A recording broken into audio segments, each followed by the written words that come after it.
Tere! Järgmises osas vaatame lähemalt klassijuhataja rolli Kiva koolis. Millised on ootused klassijuhatajale, millised on ressursid ja võimalused klassijuhataja jaoks ja millised koostöövõimalused ja põhimõtted Kivaga kaasnevad. Mina olen Kristiina Treial Kiusamisvaba Kooli sihtasutusest. Kiva on tõeliselt kooli terviklik programm. See tähendab seda, et ühel või teisel moel on programmi tegevustesse ja sellest saadavasse kasusse kaasatud kõik koolipere liikmed, nii õpilased, õpetajad, tugispetsialistid kui ka lapsevanemad. Ja kui me vaatame Kiva sisse, siis me näeme väga selgelt, et kiusamise tõhus ennetamine on meeskonna töö. Ehk siis igal koolipere liikmel on oma ülesanne, omad vastutused ja nende jaoks on ka omad tegevused ja ressursid. Vaatame seda kõike lähemalt. Õpilaste puhul on hästi oluline jõuda arusaamiseni, et igaüks on vastutav kiusamise lõpetamise eest. Ja selleks, et võtta vastutust, on lastel vaja esiteks teada, millega tegemist on kiusamise puhul ja millised võimalused neil vastutuse võtmiseks tegelikult on. Lapsevanemad saavad Kiva programmi raames mitmeid olulisi harivaid tegevusi kogeda, harivaid materjale ja nende ülesanne on siis toetada Kiva tegevust ja Kiva põhimõtete rakendamist ja laiendamist ka igapäevaellu. Ja nemad saavad siis kogu seda kiusuennetuse poolt oma koduste tegevustega toetada. Õpetajate jaoks on hästi väärtuslik ja oluline teadlikkuse tõstmine, aga samamoodi ka tajutud enesetõhuse suurendamine, sellepärast et hästi oluline on see, et õpetaja tunneks ja usuks, et ma tõesti saan midagi muuta ja ma saan kiusamist ära hoida või seda peatada. Ehk siis on ka konkreetsed oskused sekkumisviiside kasutamiseks. Ja koolis võtmeseltskond on Kiva tiimid, kes siis ühelt poolt vastutavad kiusamisjuhtumite lahendamise eest ja saavad selle tarbeks vajaliku treeningu, aga samamoodi nad koordineerivad kiusuennetustööd ja koostööd kolleegidega kogu koolis ja vastutavad see ka ennetustöö tõhususe ja pikaajalise edu eest tervikuna. Vaatame nüüd programmi rohkem sisse. Koostöö lapsevanematega. Ühelt poolt on hästi selge, et koolil on seadusega pandud kohustus tagada õpilase turvalisus ja see on ka üks asi, mida lapsevanemad väga selgelt koolilt ootavad. Ja kui moel või teisel lapse turvatunne koolis on häiritud, siis sellest on väga häiritud ka lapsevanemad ja neil võib tekkida päris suur vajadus otsida kooliga koostööd. Nüüd enamasti esimene inimene, kellega lapsevanemad tulevad muredest rääkima või kellega oma hirme vähese turvalisuse pärast koolis jagatakse, on klassijuhataja. Ja klassijuhatajal on siin väga selge roll. Klassijuhataja esindab kooli. Ehk siis ükskõik, kuidas võib-olla klassijuhataja ennast isiklikult selles olukorras tunneb või vanemate pöördumistele reageerida sooviks, kogu aeg on kuklas see, et ma esindan siin kooli väärtusruumi, kooli tegutsemispõhimõtteid. Ja mida paremini iga klassijuhataja teab, mis on meie kooli väärtusruum ja tegutsemispõhimõtted nii kiusuennetuses kui juhtumite lahendamisel, seda tõhusama stardi koostöö lapsevanematega saab. Kiva programmi raames saavad nii õpetajad kui ka lapsevanemad päris sellise korraliku ülevaate mõlema osapoole vastutusest ja võimalustest kiusuennetuses ja see loob päris soodsa pinnase partnerluse tajumiseks. Ehk siis me püüdleme Kiva programmis selle poole, et õpetajad ja lapsevanemad on partnerid lastele turvalise õpikeskkonna loomisel. Selliseid partnerlus ja häid koostöösuhteid aitab toita ka see, kui kooli poolt on korraldatud regulaarne lapsevanemate informeerimine Kiva programmist, kiusuennetusest ja tegutsemispõhimõtetest, kui keegi lastest puutub kokku kiusamisega. Ja regulaarselt igal õppeaastal värskendatakse seda infot ja värskendatakse ka kokkuleppeid, näiteks millised on kooli ootused lapsevanemale, kellele peaks lapsevanem teavitama, kui on muresid kiusamisega. Ja selleks on siis Kiva programmis kasutusele võetud nii-öelda tagasikooli õhtud, mis oma olemuselt on harivad kohtumised, harivad koosolekud lapsevanematele koolikeskkonnas. Tagasikooli õhtute abistavad slaidimaterjalid on Kiva õpetajatele Kiva programmi siseveebis kättesaadavad. Ja on koole, kus tagasikooli õhtuid tehakse üldkoosoleku raames lühikeste infominutite näol, kuid võrratult palju tõhusamad on tagasikooli sellised päris kohe sisulised tagasikooli õhtud, kus siis õpetajad ja kooli personal räägib lapsevanemate lähemalt, kuidas koolis kiusamisega lood on, mida Kiva programmi raames tehakse, kui hästi on läinud. Ja selleks korraldatakse päris eraldi kogunemisi, eraldi koosolekuid või siis kasutatakse ka koolis, suuremates koolides lennupõhiseid koosolekuid või ka klassikoosolekuid. Ja see on nüüd koolis enda töökorralduse kokku leppida, kuidas täpsemalt tagasikooli õhtud toimuvad. Aga mida sisukamad nad on, seda paremat efekti nad annavad ja seda paremini kujuneb partnerlus lapsevanematega.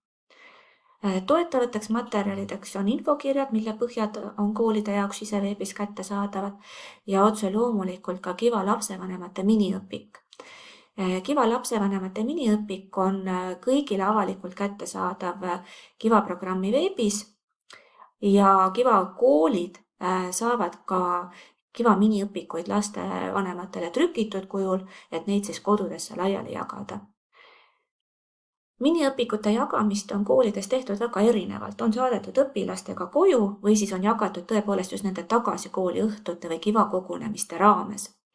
Ja antud sinna juurde ka selgitusi, mille jaoks see miniõpik kasulik on. Mida põhjalikumalt seda eelnevat selgitustööd on tehtud, seda rohkem on tõenäoline, et ka lapsevanemad miniõpikusse sisse vaatavad ja seda kasutusele võtavad. Nüüd koostöö lapsevanematega on eriti tähtis ja seda tuleb eriti tundetaiplikult käsitleda siis, kui on lastega seotud kiusamisjuhtumid. Ehk siis kuidas me koostöös koduga kiusamisjuhtumeid käsitleme. Ja selleks on siis nüüd ka Kiusamisvaba Kooli Sihtasutus õpetajatele appi tulnud ja koostöös juristide ning Andmekaitse Inspektsiooni spetsialistidega koostanud juhendmaterjali, kuidas võiks toimuda juhtumitest lapsevanemate teavitus nii, et kõik osapooled oleks hoitud ja kõik õigused oleks kaitstud. See on päris keeruline temaatika ja selle juhendi Kiva tiimi esindajad ja õpetajad leiavad Kiva programmi siseveebist.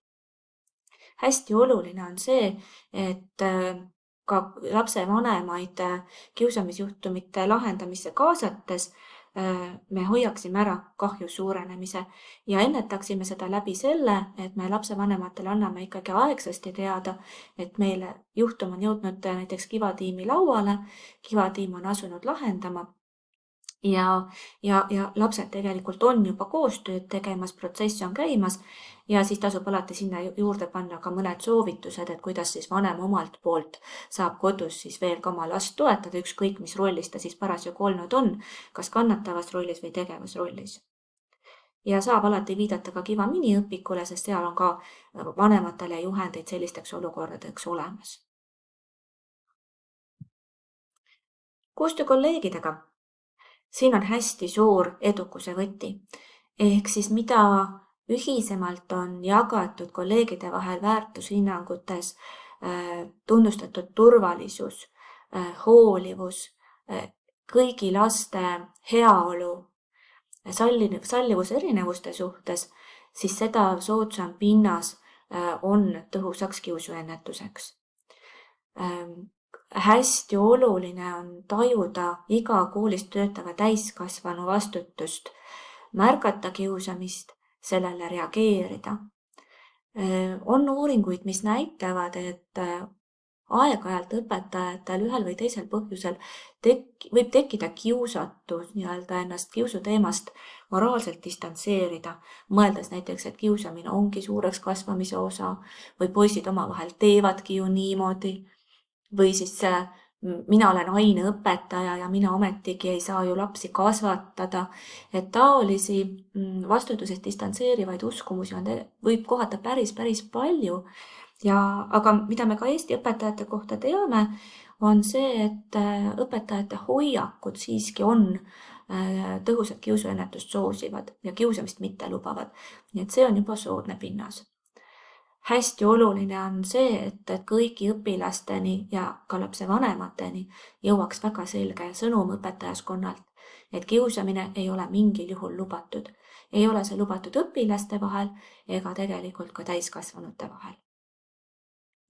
Nüüd KiVa programmis lisaks sellisele ühisele väärtusruumile ja vajalikele teadmistele, oskustele on väga konkreetsed komponendid, mis toetuvad ka kolleegidega koostööle. Üks element on korrapidamine ja suured metauuringud, kus on võetud kokku erinevaid tegureid koolikeskkonnas, mis aitavad kiusamist ära hoida, on näidanud, et korrapidamine või täiskasvanu järelevalve vahetundide ajal vabategevuse aladel aitab ära hoida kiusamise intsidente. Puhtalt sellepärast, et täiskasvanute all üldiselt väga ei taheta kiusata, täiskasvanu juuresolek tuletab ka väiksematele lastele kokku lepitud käitumisreegleid meelde ja see aitab siis vältida kiusamist. Nüüd KiVa programmis on korrapidamise efektile antud juurde võimendus. Võimendus silmatorkava kivavesti näol. Ehk siis kivavest on sõnum, meeldetuletaja, kindlasti just nimelt lastele, kelle otsmikus agarakoore osa sageli ei ole veel nii küps, et suudaks pidurdada kiusatust kellelegi midagi halvasti öelda või halvasti teha. Ja kui siis vahetunni aeg ikkagi see kivavest silmanurgast vilksatab, siis see meelde ka tuletab, et mida me tohime teha ja mida me ei tohi teha ja see mõjub välise pidurina. Et seda on ka meie Eesti koolide õpilastelt tagasisidena küsitud, et kuidas nad kivavesti tajuvad ja selline meelde tuletav efekt tuleb sealt selgelt välja. Teine efekt, mis kivavestil on turvatunde tekitaja, ehk siis ka lapsed, keda võib-olla on kaasõpilaste poolt halvemini koheldud, vahetundides hoiavad kivavesti kandvat õpetajate lähedusse. Väga põnev tagasiside on tulnud väga suurtest koolidest, ehk siis kui sul on suured laiad koridorid, kus on lapsi meeletult palju, siis on õpetajaid, kes on nentinud seda, et kui ma ikkagi näen teisest koridori otsast teist kivavestis õpetajat, siis annab mulle ka kindlus ja turvatunnet, et ma ei ole siin üksi. Ja mis seal salata, on tulnud lugusid ka väikestest maakoolidest, kes asuvad suurte sõiduteede lähedal ja kui ikkagi õue vahetunni aeg kivavestiga õpetaja on väljas, siis pidi ka mööduv liiklus rahulikum olema. Eesti koolides on juhtumeid, kus kivavest ei ole kasutusele võetud olnud, aga siis on püütud leida silmatorkavat alternatiivi, et see korrapidamise efekti võimendus saaks ikkagi toimida. On erinevad värvi pusasid, on võetud kasutusele salle, käepaelu ja nii edasi, aga oluline on see, et see sõnumi kandja oleks silmatorkav ja igast küljest nähtav vaadelda. Koostöö õpilastega. Koostöö õpilastega KiVa programmiga liituvates koolides algab sellest, et tehakse ühiselt õpilasküsitlus. Ehk siis, miks on KiVa programmis õpilasküsitluse komponent? Selleks, et õpilased ise oskavad kõige paremini peegeldada, kuidas on koolis olukord kiusamisega. Kui palju on lapsi, kes on kogenud kiusamist, kui palju on neid, kes seda on teistele teinud ja kuidas üleüldse on lood üksilduse tundega või hoopis heaolu poolega. Ja õpilaste arvamuse ärakuulmine ja sellest oma järgmiste aastate tegevuste planeerimine on üks väga võimas viis oma koolis kiusamist oluliselt vähemaks saada. Iga õppeaasta alguses tuleb teha meeldetuletus, ka siis erinevate alustamiskoosolekute sündmuste näol. Ja KiVa õpilastele on selgelt suunatud kõige suurem komponent KiVa programmist on KiVa tunnid ja nendega kaasas käivad e-õppemängud. Nendest räägime järgmistes loengutes lähemalt. Koolimajas aga mõjuvad meeldetuletajatena ka erinevad plakatid, mida me aeg-ajalt ka Eesti õpilaste abiga uuendame. Koostööd õpilastega toetab veel omakorda otse loomulikult koostöö õpetajate endi vahel. Ja sellised eriti head magusad koostöökohad siin õpilastega toimetamise võtmes on esiteks KiVa-tundide üheskoos ettevalmistamine, on koole, kus tehakse kooliastmeti ühiseid töörühma kogunemisi ja ühiselt vaadatakse üle järgneva perioodi kivatundide sisu ja planeeritakse ette tegevusi. Aga samamoodi on hästi oluline koostöö kolleegidega olukorras, kus on toimunud kiusamisjuhtum ja sellest me vaatame kohe järgnevalt.